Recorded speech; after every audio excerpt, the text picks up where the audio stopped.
نحمده ونصلي على رسوله الكريم أما بعد فأعوذ بالله من الشيطان الرجيم بسم الله الرحمن الرحيم رب اشرح لي صدري ويسر لي أمري واحلل عقدة من لساني يفقهوا قولي۔ سورۃ الصافات، صافات کا مطلب ہوتا ہے صفیں بنانے والیاں۔ مکی صورت ہے، 5 رکوع ہیں اور 182 آیات ہیں۔ یہ آپ دیکھیے کہ صرف 5 رکوعوں کے اندر 182 آیات کا ہونا، یہ بات ہمیں بتا رہی ہے کہ اول تو یہ مکی صورت ہے اور دوسرے مکی دور کے بھی شروع کی صورت ہے۔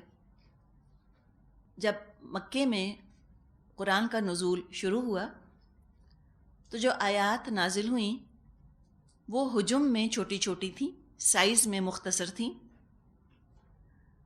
اور ایک صورت میں جب ان کو جمع کیا گیا تو ان کی تعداد کافی ہو گئی۔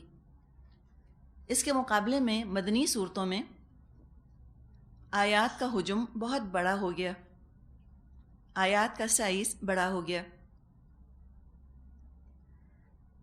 جیسے کہ سورہ صافات ہے، اس میں 5 رکوع ہیں، 182 آیات ہیں۔ پھر سورہ شعراء ہم نے پڑھی، وہ بھی مکی صورت ہے، 11 رکوع ہیں اور 227 آیات ہیں، 227، تو بہت ہے تعداد۔ پھر سورہ بقرہ ہجرت کے بعد نازل ہوئی، اس میں 40 رکوعوں کے اندر 286 آیات ہیں، 40 رکوع میں 286 آیات ہیں، جبکہ سورہ شعراء میں 11 رکوعوں میں 227 آیات ہیں۔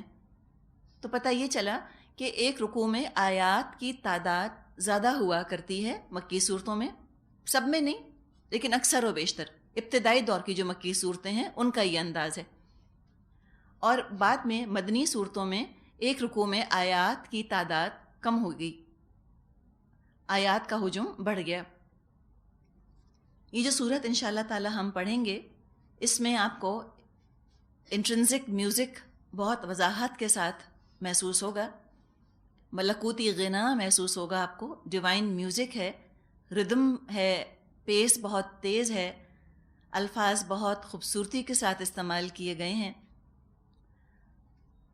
آنکھوں کانوں کو ایک موسیقیت محسوس ہوتی ہے، مطلب نہ بھی سمجھ میں آئے تلاوت بہت خوبصورت ہے۔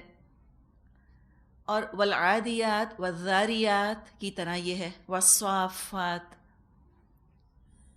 توحید اور رسالت اور آخرت اور ایمان بالغیب اس کا موضوع ہے، یعنی وہی ایمانیات ثلاثہ پر بات کی گئی ہے۔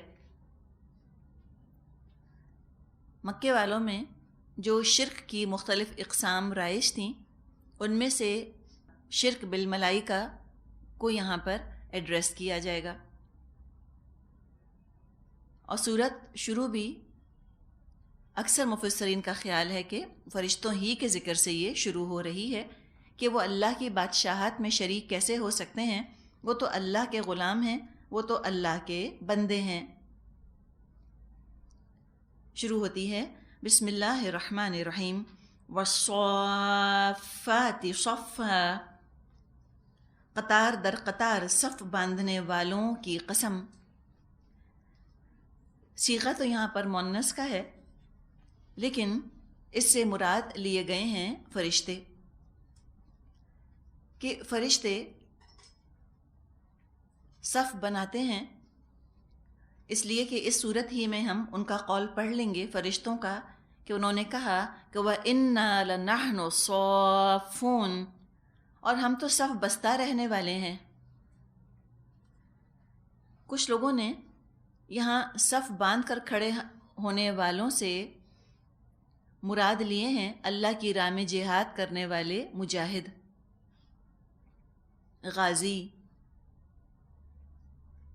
جیسے کہ بدر میں مسلمانوں نے جنگ لڑی، اور اللہ تعالیٰ نے اس بات کو پسند فرمایا ہے کہ چاہے کوئی قتال بھی کر رہا ہو تب بھی منظم ہو کر وہ قتال کرے، صف بنا کر قتال کرے، صفیں بنا کر۔ سورہ صافات ہم پڑھ رہے ہیں، ایک اور سورت ہم کو ملے گی قرآن میں، سورہ صف۔ صف کا مطلب بھی ہوتا ہے لائن بنانا، رینکس۔ اس میں اللہ تعالیٰ نے فرمایا ہے ان اللہ یحب الذین یقاتلون فی سبیلہ صفا کأنہم بنیان مرصوص۔ بے شک اللہ محبت کرتا ہے ان لوگوں سے جو قتال کرتے ہیں اس کی راہ میں صف در صف، گویا کہ سیسہ پلائی ہوئی دیوار ہیں۔ تو چاہے جہاد کا وقت ہو یا نماز کا وقت ہو، صفیں بنانا یہ اسلام کا شعار ہے، اسلام کی پہچان ہے۔ تو کچھ لوگوں نے مراد لیا ہے صافاتی صفن سے غازیوں کو، کہ وہ صفیں بناتے ہیں، پھر فزاجراتی زجرن، پھر دشمن پر بندش لگاتے ہیں، فتالیاتی ذکرن، اور جب وہ جہاد کر رہے ہوتے ہیں تو اللہ کے کلام کی تلاوت بھی کرتے رہتے ہیں۔ ہم نے پڑھا ہے قتال کے ضمن میں کہ تم جب اللہ کی راہ میں نکلو تو اللہ کو تم کثرت سے یاد کرو۔ پھر نمازی بھی کچھ لوگوں نے مراد لیے ہیں کہ نمازی صفیں باندھتے ہیں، والصافاتی صفن، نماز میں صفیں باندھ لیں، فزاجراتی زجرن، پھر شیطان کو ڈانٹا، پھٹکار دیا، اس کو بھگا دیا، شیطان کو پابندی لگ جاتی ہے شیطانی کاموں کے اوپر جب انسان حالت نماز میں ہوتا ہے، فتالیاتی ذکر، اور پھر اللہ کا کلام تلاوت کرتے ہیں حالت نماز میں۔ تو یہ مختلف مطلب ہیں جو کہ لیے گئے ہیں، اور یہ لوگوں نے اپنی اپنی آراء دی ہیں، اپنی اپنی رائے دی ہے، اس لیے کہ ہمیں قرآن اور حدیث سے ان قسموں کے بارے میں کوئی حتمی بات پتہ نہیں چلتی، ورنہ کوئی حدیث اگر ان کا مفہوم بیان کر رہی ہوتی تو آگے کسی کو رائے دینے کی اجازت نہ ہوتی۔ تو یہ مختلف اوپینینز ہیں، انسان چاہے تو مان لے، نہ چاہے تو کوئی بات نہیں۔ لیکن ایک بات جو کہ سامنے آ رہی ہے وہ یہ کہ ڈسپلن پر اور آرگنائزیشن پر بہت زور ہے۔ صفیں بنانا کلچرڈ ہونے کی علامت ہے، مہذب ہونے کی علامت ہے، ترقی یافتہ پروگریسو ہونے کی علامت ہے، ایجوکیٹڈ تعلیمی یافتہ ہونے کی علامت ہے، ڈسپلنڈ ہونے کی، سویلائزڈ ہونے کی، آرگنائزڈ ہونے کی علامت ہے۔ جو ترقی یافتہ قومیں ہیں ہر چیز کے لیے وہ صف بناتی ہیں، اور جو ترقی پذیر اقوام ہیں وہ بھیڑ لگاتی ہیں، تو بھیڑ کسی کام کی نہیں ہوتی۔ تو تعداد جو ہے، تعداد کچھ نہیں ہوتی، اصل چیز ڈسپلن ہے، اصل چیز ان کا نظم اور ضبط ہے۔ تعداد تو بھیڑ میں بھی ہوتی ہے، تو بھیڑ تو کوئی کام نہیں کر سکتی، کیا پتہ آپس ہی میں ٹکرا جائیں ایک دوسرے سے۔ اور جو صف نہیں بناتا، یوں سمجھے کہ وہ اگلے کی حق تلفی کر رہا ہے۔ اگر دوسروں کو ان کا حق دینا ہے، امانت ہے، ایمانداری ہے، انسانی حقوق کی پاسداری ہے، ہیومن رائٹس کا خیال ہے، تو انسان یہ کر نہیں سکتا کہ کسی اور کی باری کے بجائے وہ اس کی باری خود لے لے، دھکا دے کر یا کندھا مار کے اس کو پیچھے کر دے، خود آگے ہو جائے۔ ایک شخص جو پہلے آیا اس کا پہلا حق بنتا ہے کہ وہ چیز لے یا سامنے والے سے بات کرے۔ ایک شخص بعد میں آیا اور اس نے دھکا دے کے پہلے والے کو ہٹا دیا، یا اپنا ہاتھ آگے بڑھا کر پہلے چیز لے لی، تو یہ تو بغی ہے نا، زیادتی ہے، یہ تو حق تلفی کر لی کسی کی۔ تو غیر مہذب اقوام کے اندر، جاہل لوگوں کے اندر، ترقی پذیر لوگوں کے اندر یہ بھیڑ لگانے کی ٹینڈنسی ہوتی ہے، اس کا ان کے اندر ایک رجحان پایا جاتا ہے۔ اسلام نے جہالت سے ہمیں نکالا ہے کہ جاہلوں جیسے کام مت کرو، تمیز سیکھو، تہذیب سیکھو، سویلائزڈ ہو جاؤ، سفسٹیکیٹڈ ہو جاؤ، لائن بناؤ، لائن۔ ہر کام کے اندر آرگنائزیشن اور ڈسپلن ہونا چاہیے۔ اب وہ دین جس نے کہ ہمیں اتنا منظم ہونے کی ترغیب دی ہے، اب ہم کیا کہیں اپنے آپ کو کہ ہم اتنے ہی زیادہ غیر منظم ہو گئے ہیں، ہمیں تو ہڑبونگا پن اچھا لگنے لگ گیا ہے، اگر کوئی نظم اور ضبط کی بات کرے ہم کہتے ہیں ہے بہت سختی کرتے ہیں، اور دین کے نام پر تو ہم نظم و ضبط برداشت نہیں کر سکتے. ہم کہتے ہیں ہم دین پڑھنے آ رہے ہیں تو یہ بڑی بات ہے، اب کیا ہم آرگنائز بھی ہوں، اب کیا ہم نظم کی پابندی بھی کریں. تو ناراض ہوتے ہیں کہ دیکھو یہ بھگا دیتے ہیں لوگوں کو، ایسا یہ ڈسپلن کی بات کرتے ہیں. تو ہم بالکل آزاد ہونا چاہتے ہیں، واک ان واک آؤٹ، اپنی مرضی سے آئے اپنی مرضی سے چلے گئے، جب دل چاہا کام کیا، جب دل چاہا کام نہ کیا. تو یہ تو پھر نفس کی غلامی، نفس کی بندگی ہو رہی ہے نا. پھر جہاد کیا ہوا؟ اگر جہاد کرنا ہے تو منظم ہونا شرط ہے، اس کے بغیر جہاد نہیں ہو سکتا. بھیڑ نہیں جمع کرنی، جماعت بنانی ہے. آرگنائزیشن کے اندر اور موب کے اندر بڑا فرق ہوتا ہے. آرگنائزیشن آرگنائز لوگ ہوتے ہیں، اور بھیڑ تو کہیں بھی جمع ہو جاتی ہے. تو لہٰذا اس چیز کو پروموٹ کرنے کی ضرورت ہے، اور اس کا ادب کرنے کی، اس کو رسپیکٹ کرنے کی ضرورت ہے. آپ قوانین بنا دیں اور لوگ ماننا نہ چاہیں تو قوانین کیا کر لیں گے؟ قانون کا بن جانا تو کسی کو مہذب نہیں کر دیتا. اگر انسان خود نہ مہذب ہونا چاہ رہا ہو، انسان اپنی خواہش کے خلاف مجبور کرتا ہے اپنے آپ کو کہ مجھے نظم کی پابندی کرنی ہے، مجھے بات ماننی ہے. اسی طرح کہیں بھی ہم جائیں، لائن لگائیں، ڈاکٹر کی کوئی کلینک ہے یا کوئی ٹکٹ کہیں لینا ہے تو ضرور ہی سیدھے لائن کے اندر کھڑا ہو انسان. یہ نہ کرے کہ بعد میں آئے اور دھکم پیل کر کے پہلے اپنی باری لے لے. ہمارے ہاں یہ کام کیا جاتا ہے اور لوگ اس کو برا بھی نہیں سمجھتے، بلکہ بہت تیزی کی، تراری کی، عقل مندی کی دلیل سمجھتے ہیں کہ دیکھا بعد میں آئے، سب سے پہلے اندر چلے گئے. تو کوئی فخر کی بات تو نہیں ہے، کوئی بہت اچھا کام تو نہیں کیا، اس میں کیا عقل مندی کا مظاہرہ کیا. تو گناہ کا احساس ہونا تو دور کی بات، اس کو تو نہ گناہ سمجھا، نہ گناہ کا احساس ہوا، بلکہ اس کو تو خوبی سمجھا کہ دیکھو ہم کتنے سیانے ہیں، ہم کتنے ہوشیار ہیں کہ بعد میں آئے لیکن سب سے پہلے میری باری آ گئی. کیسے آئی سب سے پہلے آپ کی باری جب آپ نمبر 10 تھیں؟ تو ہر چیز کے اندر لائن بنانا بہت اچھا ہے. اپنا جوتا بھی پہننا ہے تو لائن بنائیے. صبر سکھاتا ہے لائن بنانا، یہ صبر کی علامت ہے کہ یہ صابر لوگ ہیں، یہ جلد باز قسم کے لوگ نہیں ہیں، حق تلفی کرنے والے لوگ نہیں ہیں. نبی اکرم صلی اللہ علیہ وسلم نے نماز کے لیے بھی بہت زیادہ ترغیب دی صحابہ کو کہ وہ صفوں کو بالکل درست رکھیں. ہم جب شروع میں مسجد جایا کرتے تھے تو بڑا ہی عجیب لگتا تھا اگر کوئی کہے کہ صفیں درست کریں، یا جڑ کر کھڑے ہوں، یا کندھے سے کندھا ملائیں، اس لیے کہ عادت نہیں ہوتی. مردوں کو تو پھر بھی عادت ہو جاتی ہے، جمعے کے جمعے تو کم از کم نماز پڑھ ہی لیتے ہیں جماعت سے.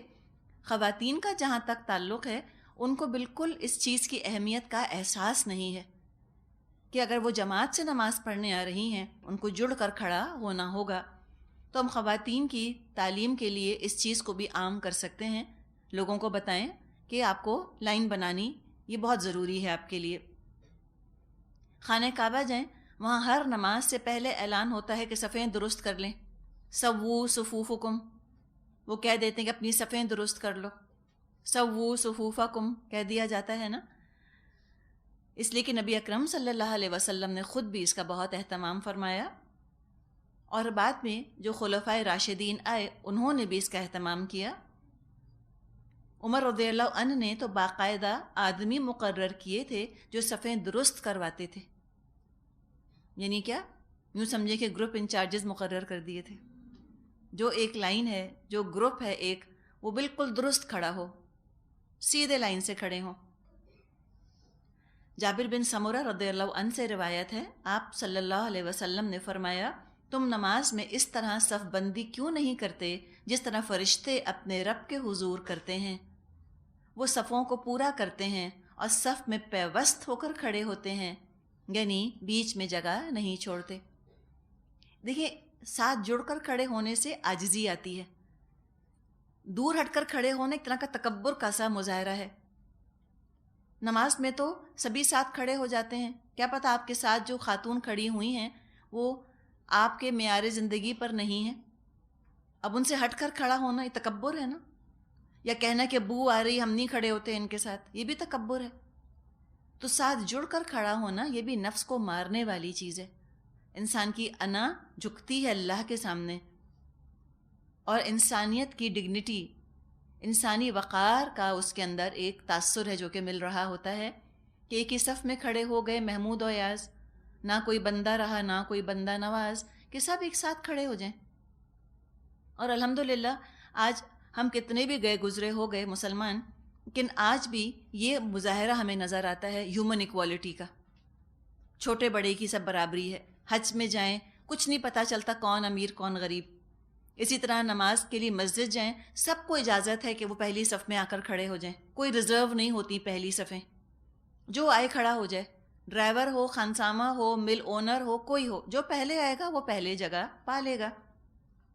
جبکہ دوسرے مذاہب میں ہم کو یہ چیز نہیں ملتی، ان کے ہاں جو فرنٹ کی بینچز ہوتی ہیں وہ ریزروڈ ہوتی ہیں اور بکتی ہیں باقاعدہ، پیسہ آپ کو دینا پڑتا ہے اور پھر آپ کو اس کو اپنے لیے ریزرو کرانا ہوتا ہے، لیکن مسلمانوں میں یہ چیز نہیں۔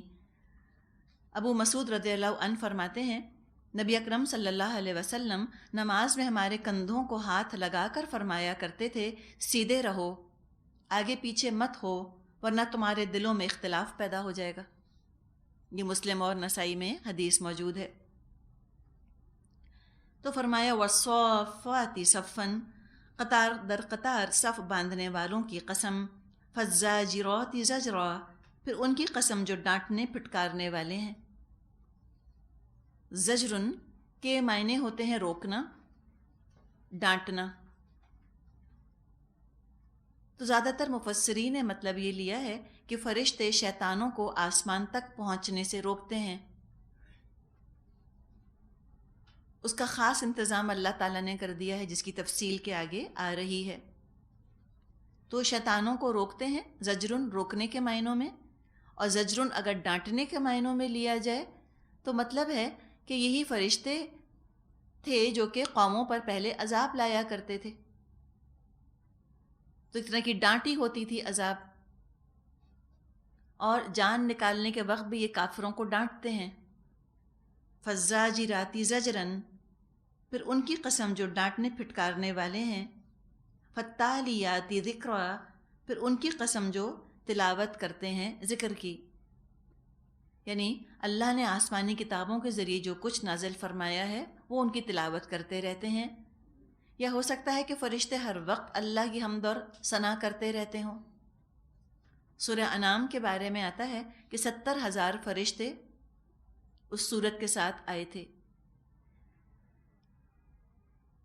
تو اکثر مفسرین کا کہنا یہ ہے کہ یہاں تینوں قسمیں فرشتوں کے بارے میں کھائی گئی ہیں، اور باقی 2 آرا وہ بھی آپ کے سامنے رکھ دی گئیں۔ کچھ نے کہا کہ یہ یہاں پر مجاہدوں کی قسم ہے، کچھ نے کہا نمازیوں کا ذکر کیا جا رہا ہے، کچھ نے کہا مجاہدوں کا ذکر ہے، واللہ عالم۔ بہرحال اگر ہم اکثریت کی رائے لیتے ہیں کہ فرشتوں کا ذکر ہے تو فرشتوں کے ان اوصاف پر قسم کھائی گئی ہے جن سے کہ ان کی بندگی ظاہر ہو رہی ہے۔ پھر فرمایا ان الہکم لواحد، بے شک تمہارا معبود حقیقی تو واحد ہے، ایک ہی ہے، کوئی اس کا شریک نہیں۔ رب السماوات والارض وما بینہما ورب المشارق، وہ جو زمین اور آسمانوں کا اور تمام ان چیزوں کا مالک ہے جو زمین اور آسمان میں ہیں، اور وہ سارے مشرقوں کا مالک ہے۔ یعنی مشرقوں نے تو زمین کا خدا الگ اور آسمان کا خدا الگ بنا دیا تھا اور مشرق اور مغرب کی تقسیم کر دی تھی، یہاں فرمایا کہ سب کا رب ایک ہی ہے۔ اب کہیں پر ہم پڑھتے ہیں رب المشرقین و رب المغربین، سورہ رحمان میں آتا ہے 2 مشرقوں کا 2 مغربوں کا رب، کہیں آتا ہے مشارق اور مغارب کا رب، یعنی کہ جمع کا صیغہ آتا ہے۔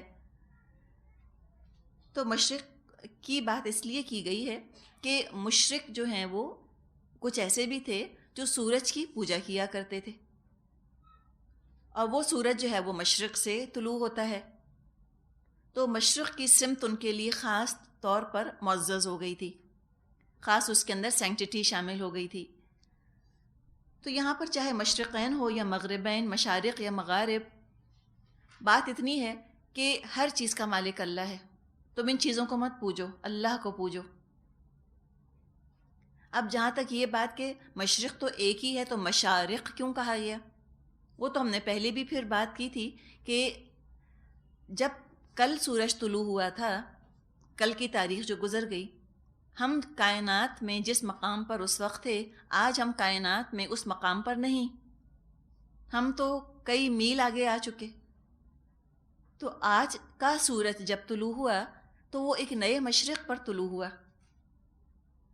اسی طرح کل کا سورج انشاءاللہ جو طلوع ہوگا وہ ایک نئے مشرق پر طلوع ہوگا۔ تو یہ مشارق اور مغارب یہ دنیا کے لحاظ سے بھی ہیں، پھر یہ ملکوں کے لحاظ سے بھی ہیں، پھر یہ بدلتے موسموں کے لحاظ سے بھی ہیں۔ سورج ایگزیکٹلی ایک پوائنٹ پر تو طلوع ہوتا نہیں، معمولی سا فرق ہوتا ہے اس کے اینگل کے اندر۔ تو یہ تو بہرحال سب سائنس کی باتیں ہیں، اصل بات یہ ہے کہ تمام مشارق اللہ کے ہیں، چاہے تم دنیا کے مشارق کی بات کرو یا کائنات کے کسی بھی اور تم سیارے کی بات کرو۔ کائنات میں بھی تو کروڑہ کروڑ پلانٹس ہیں، ان کے بھی ایسٹ اور ویسٹ ہیں، ان کے بھی مشرق اور مغرب ہیں، ان سب کا مالک بھی اللہ ہے۔ آگے فرمایا اِنَّا زَيَّنَّا السَّمَاءَ الدُّنْيَا بِزِينَةٍ الْكَوَاكِبِ وَحِفْظًا مِّن كُلِّ شَيْطَانٍ مَارِدٍ، ہم نے آسمان دنیا کو تاروں کی زینت سے آراستہ کیا ہے اور ہر شیطان سرکش سے اس کو محفوظ کر دیا ہے۔ اب یہ بات جو کسی سائنس نے ہم کو نہ بتائی وہ اللہ تعالی ہمیں بتا رہا ہے، سائنس تو اب تک یہ ہمیں نہ بتا سکی۔ ستاروں کو دیکھا اور یہ بھی دیکھا کہ ہاں یہ آسمان کی زینت کا سبب تو ہیں، لیکن یہ کہ یہ شیطان سرکش سے حفاظت بھی کرتے ہیں، یہ بات سائنس نے تو ہم کو نہ بتائی۔ یہ ایڈیشنل معلومات، یہ اضافی معلومات تو قرآن ہے جو کہ ہمیں بتا رہا ہے۔ ہوتا یہ ہے کہ جو شریر قسم کے جن ہوتے ہیں جن کو شیطان کہا جاتا ہے، جیسے انسانوں میں مومن اور کافر ہوتے ہیں، اچھے اور برے ہوتے ہیں، ایسے ہی جنوں میں بھی ہوتے ہیں، مومن جن بھی ہوتے ہیں اور کافر جن بھی ہوتے ہیں۔ اور جیسے انسانوں کے اندر مجرم ہوتے ہیں، اسی طرح بعض جن مجرم ہوتے ہیں، کرمنلز کی طرح ہوتے ہیں، شر پھیلانے والے، شر پہنچانے والے جن ہوتے ہیں۔ اب یہ جو شریر جن ہوتے ہیں انہی کو شیطان کہا جاتا ہے۔ اب یہ فرشتوں کی باتیں سننا چاہتے ہیں، یہ کہیں نہ کہیں چھپ چھپا کر بیٹھ جاتے ہیں تاکہ فرشتوں کی باتیں سن لیں، پھر اپنے نجومیوں اور کاہنوں کو آدھی پونی بات آ کر بتا دیتے ہیں، اور پھر وہ کاہن 100 جھوٹ کے ساتھ ایک سچ ملا کر لوگوں کے آگے پیش کر دیتے ہیں۔ کوئی ایک پریڈکشن ان کی صحیح ثابت ہو جاتی ہے اور لوگ ان کے معتقد ہو جاتے ہیں، ان کو عالم الغیب سمجھنے لگتے ہیں، تو ان کی دکان چمکنے لگتی ہے، لوگ ان کے نظر نذرانے آ کر ان کے سامنے پیش کرتے ہیں، ان کو پیسہ دیتے ہیں۔ تو اس طرح انسان اور یہ شیطان ایک دوسرے سے فائدہ اٹھاتے رہتے ہیں۔ تو ان کا جو گٹھ جوڑ ہے یہ عرب کے اندر جانا پہچانا تھا۔ عرب اس بات کو مانتے تھے کہ کچھ لوگ ایسے ہوتے ہیں جن کے ساتھ شیطان ہوتے ہیں، جن کے ساتھ کوئی غیر مرئی قسم کی مخلوق ہوتی ہے جو کہ نظر نہیں آتی۔ ایک تو شاعروں کے ساتھ وہ یہ کہا کرتے تھے کہ شاعروں کے ساتھ کوئی نہ کوئی جن ضرور ہوتا ہے، اور دوسرے نجومیوں اور کاہنوں کے لیے بھی وہ کہا کرتے تھے کہ ان کے ساتھ کوئی نہ کوئی جن ہوتا ہے جو ان کو ایسی باتیں بتاتا ہے۔ ابھی جو فرشتے ہیں جو اللہ تعالیٰ کے احکامات کو نافذ کرتے ہیں دنیا میں اور کائنات میں، یہ اللہ کی سمجھیں ایک طرح کی سول سروس ہیں۔ یہ جب آپس میں کوئی بات چیت کرتے ہوئے آسمانوں سے نیچے اترتے ہیں تو کہیں نہ کہیں کوئی چھپ کر کوئی شیطان ان کی بات سن لیتا ہے اور آگے پھر اس کو بیان کر دیتا ہے۔ تو ان شیطانوں کو بھگانے کے لیے کہ یہ انفلٹریٹ نہ کر سکیں، یہ جو اللہ تعالیٰ نے ستارے بنائے ہیں یہ ایک طرح سے سمجھیں کہ میزائلز کا کام کرتے ہیں، کہ جن کا ذکر کیا گیا لا يسمعون الى الملأ الاعلى ويقذفون من كل جانب، دحورا ولہم عذاب واصب الا من خطف الخطفة فاتبعہ شہاب ثاقب. یہ شیطان ملائے اعلیٰ کی باتیں نہیں سن سکتے، ہر طرف سے مارے اور ہانکے جاتے ہیں، اور ان کے لیے پیہم عذاب ہے. تاہم اگر کوئی ان سے کچھ لے اڑے تو ایک تیز شعلہ اس کا پیچھا کرتا ہے. میٹیورائٹس جن کو ہم کہتے ہیں، یہ سمجھیں کہ یہ ایک طرح سے میزائلز کا کام کرتے ہیں، اور شیطانوں کو مارنے کا کام ان سے لیا جاتا ہے. تو یہاں شیطانوں کی حقیقت بتا دی کہ وہ تو ایک مردود قوم ہے، خدائی سے یا پیغمبری سے ان کا کیا واسطہ. دراصل مشرکوں نے یہ کہنا شروع کر دیا تھا کہ محمد صلی اللہ علیہ وسلم مجنون ہو گئے ہیں.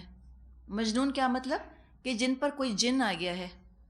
وہ یہ کہا کرتے تھے کوئی جن ان کو یہ کلام سکھاتا ہے، اس لیے کہ قرآن کا ایکسٹرا آرڈینری ہونا، غیر معمولی ہونا تو وہ محسوس کر رہے تھے. یہ بھی جانتے تھے کہ محمد صلی اللہ علیہ وسلم تو ایسا کلام نہیں کہہ سکتے. یہ ماننا نہیں چاہتے تھے کہ اللہ کی طرف سے آیا ہے. تو حل یہ نکالا کہ وہ ان کو مجنون کہنا شروع کر دیں اور کہیں کہ ہاں ٹھیک ہے، کلام ہے غیر معمولی، لیکن کسی جن نے ان کو سکھایا ہے. تو بتایا گیا کہ جن کیا سکھائیں گے ان کو؟ جن تو سن بھی نہیں سکتے وحی کو. کسی کاہن کا قول نہیں ہے یہ، نہ کسی جن کی بات ہے، اور نہ نبی اکرم صلی اللہ علیہ وسلم کوئی کاہن ہے، کوئی سوت سیر ہے. سورہ الحاقہ میں فرمایا ہے کہ وَلَا بِقَوْلِ كَاهِنٍ قَلِيلًا مَا تَذَكَّرُونَ. یہ کسی کاہن کا قول نہیں ہے، بہت کم ہے جو تم غور و فکر کرتے ہو. کاہن ایسے علم کی باتیں، ایسی اصلاح کی باتیں نہیں کرتے. وہ تو خود غرض ہوتے ہیں. نبی اکرم صلی اللہ علیہ وسلم تو بے غرض ہیں بالکل. شہاب ثاقب کا ذکر کیا گیا. پھر آپ دیکھیں الا من خطف الخطفۃ، یہ جو سننے کے لیے آتے ہیں شیطان، تو ان کو تو مار بھگایا جاتا ہے. دحور، دال حارا کا مطلب ہوتا ہے بھگانا.